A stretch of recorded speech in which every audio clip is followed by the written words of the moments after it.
Гатанки от Георги Струмски. Втора част. Греят над нас милиони цветя с красота несравнима. Денем увяхват, цъфтят през нощта. Денем ги няма, нощем ги има. Що е то? Втора гатанка. Напразно цял ден от нея се крия.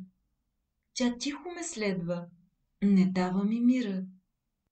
Вода не я мокри, ни огън гория. Затичам ли? Тича.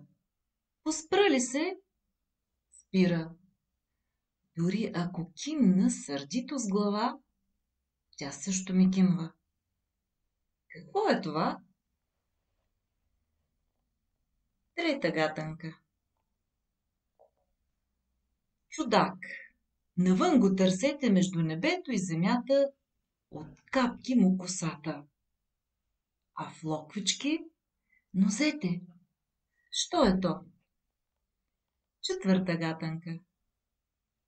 Тя ме води в бездънни простори и отключва железни врати. Тя си няма уста, а говори. Тя си няма крила. А лети. Що е то? Пета гатанка. В буйните коси на пролетния дъжд седемцветен гребен грейна изведнъж. Що е то? Шеста гатанка. Пакоснико, палаво момче, ти с всичко хитро се задяваш.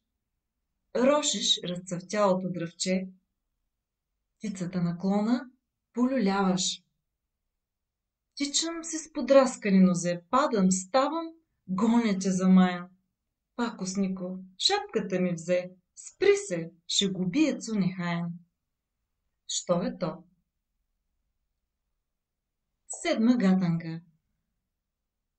Черен змей се блъсва в планината и се врязва в нея с бясна мощ. Склон след склон зад себе си отмята и редуват се край него ден и нощ. Ден и нощ. Що е то? Слушахте първа част от гатанките на Ангел Краличев.